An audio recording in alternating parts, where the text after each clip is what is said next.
नमस्कार दोस्तों, घरेलू टोटके चैनल में आपका स्वागत है। दोस्तों, इस वीडियो में हम सफला एकादशी की व्रत कथा लेकर आए हैं। दोस्तों, माना जाता है कि इस व्रत कथा को एक बार सुन लेने मात्र से भी भगवान विष्णु जी व माता लक्ष्मी जी की कृपा उस व्यक्ति पर सदा बनी रहती है। दोस्तों, यूँ तो हिंदू धर्म में हर एकादशी व्रत का अपना विशेष महत्व होता है, लेकिन दोस्तों सफला एकादशी व्रत का और भी विशेष महत्व है। और दोस्तों, सफला एकादशी व्रत इस साल की पहली एकादशी व्रत है। यह पौष माह के कृष्ण पक्ष की एकादशी तिथि को सफला एकादशी का व्रत किया जाएगा। दोस्तों, यह व्रत 9 जनवरी दिन शनिवार को पड़ेगी। धार्मिक मान्यता के अनुसार जो भी व्यक्ति इस सफला एकादशी का व्रत पूरे विधि विधान से करता है, उसके जीवन में कभी भी कोई काम रुकता नहीं है, अतः उसकी सारी कामें सफलता पूर्वक निर्विघ्न पूरे हो जाते हैं और भगवान विष्णु व माता लक्ष्मी जी की कृपा सदा उसके जीवन में बनी रहती है। वह इस व्रत को करने से उस व्यक्ति की सारी मनोकामनाएं भगवान विष्णु जी व माता लक्ष्मी जी पूर्ण करते हैं और सर्वत्र कामों में आपको सफलता मिलेगी। लेकिन दोस्तों, इस व्रत को संपूर्णता से प्राप्त करने के लिए और पूरा होने के लिए आप इस व्रत के दिन रात्रि जागरण अवश्य करें और भगवान का भजन कीर्तन करते हुए उनके अनेक अवतारों की लीलाओं और कथाओं को इस दिन आप जरूर सुनें। दोस्तों, यदि कहा जाता है कि यदि आपके परिवार में से कोई एक भी व्यक्ति यह व्रत करता है तो आपके कई पीढ़ियों को सुमेरु सरीखे पाप नष्ट हो जाएंगे और इस प्रकार से सफला एकादशी का व्रत करने से आपके सभी कार्य निर्विघ्न पूरे हो जाएंगे। दोस्तों, सफला एकादशी की शुभ मुहूर्त 8 जनवरी को सुबह 9:42 से शुरू होकर 9 जनवरी शाम 7:18 तक रहेगी। दोस्तों, इस दिन आप ब्रह्म मुहूर्त में सुबह उठकर भगवान श्री हरि विष्णु जी व माता लक्ष्मी जी को नमन करते हुए सबसे पहले आप इस व्रत का संकल्प अपने मन में ले लें और इसके बाद आप सभी कामों से निवृत्त होकर स्नान करें। इसके बाद आप स्नान करने के बाद पूजा स्थल में जाकर भगवान श्री कृष्ण जी की व माता लक्ष्मी जी की पूजा विधि विधान से करें। इसके साथ ही आप उन्हें धूप दीप नैवेद्य आदि 16 चीज़ों से आप उनकी पूजन करें और रात को रात्रि जागरण करें और शाम के समय तुलसी जी के पौधे के पास दीप दान करें। दोस्तों, इस दिन रात को सोए नहीं जाते हैं और सारी रात्रि आप जागकर भगवान श्री हरि विष्णु जी का भजन कीर्तन करें और इसी के साथ आप भगवान से किसी प्रकार की हुई गलती के लिए भी आप क्षमा मांगे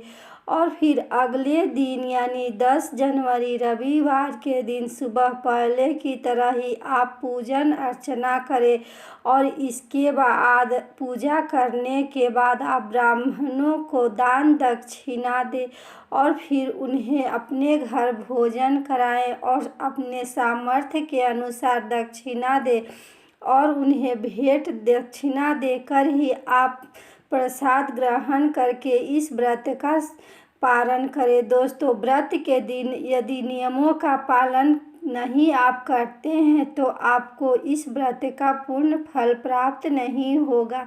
इसके साथ साथ ही जहाँ तक हो इसके व्रत के दिन आप सात्विक भोजन करें और भोजन में नमक का इस्तेमाल बिल्कुल भी नहीं करें। इससे आपको हजारों यज्ञों के बराबर फल की प्राप्ति होगी। और दोस्तों, इस दिन आप बड़ों का अपमान ना करें और छोटों से प्यार करें। घर में में लड़ाई झगड़े का माहौल ना बनाएं। और फिर इस दिन आप बिस्तर पर ना सोए, नीचे जमीन पर ही सोए। इससे आपको इस व्रत का पूरा फल प्राप्त होगा। और दोस्तों, इस व्रत को करते हुए आप इस दिन सफला एकादशी की व्रत कथा अवश्य सुने, क्योंकि बिना कथा के व्रत अधूरी मानी जाती है और आपको व्रत का पूरा फल प्राप्त नहीं होगा। दोस्तों, पद्म पुराण में सफला एकादशी की जो कथा मिलती है उसके अनुसार महिष्मान नाम का एक राजा थे। इनका ज्येष्ठ पुत्र लुम्पक पाप कर्मों में लिप्त रहते थे। इससे नाराज होकर राजा ने अपने पुत्र को देश से बाहर निकाल दिया। लुम्पक जंगल में रहने लगा। पौष कृष्ण दशमी की रात के ठंड के कारण वह सो न सका। सुबह होते होते ठंड से लुम्पक बेहोश हो गया। आधा दिन गुजर जाने के बाद जब बेहोशी दूर हुई, तब जंगल से फल इकट्ठा करने लगा। शाम में सूर्यास्त के बाद यह अपनी किस्मत को कोसते हुए भगवान को भी याद करने लगा। एकादशी की रात भी अपने दुखों पर विचार करते हुए लुम्पक सो न सका। इस तरह अनजाने में ही लुम्पक से सफला एकादशी का व्रत पूरा हो गया। इस व्रत के प्रभाव से लुम्पक सुधर गया और इनके भी विचार में परिवर्तन हो गया। इधर इसके व्रत करने के प्रभाव से इसके पिता राजा ने सैनिक को इसे ढूंढने के लिए भेजा और इसके पिता अपने राज्य में इसे बुला लिए और इनके पिता ने अपना सारा राज लुम्पक को सौंप दिए और खुद तपस्या करने के लिए वन में चले गए। काफ़ी समय तक धर्म पूर्वक शासन करने के बाद लुम्पक भी तपस्या करने वन में चला गया और मृत्यु के पश्चात इसे विष्णु लोक में स्थान प्राप्त हुआ तथा उसे मोक्ष की प्राप्ति हुई। दोस्तों, जो लोग यह व्रत नहीं कर पाते हैं उनके लिए शास्त्रों में यह विधान होता है कि इस दिन भगवान विष्णु की और माता लक्ष्मी जी की पूजा करें।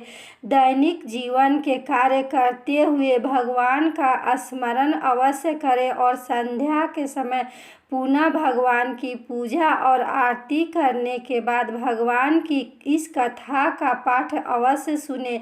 एकादशी के दिन चावल का बना भोजन या लहसुन प्याज मांस मदिरा का आप सेवन बिल्कुल भी ना करें। दोस्तों, पद्म पुराण में सफला एकादशी की एक और कथा मिलती है। इसके अनुसार भगवान श्री कृष्ण ने युधिष्ठिर को बताए हैं कि सफला एकादशी व्रत के देवता श्री हरि नारायण हैं।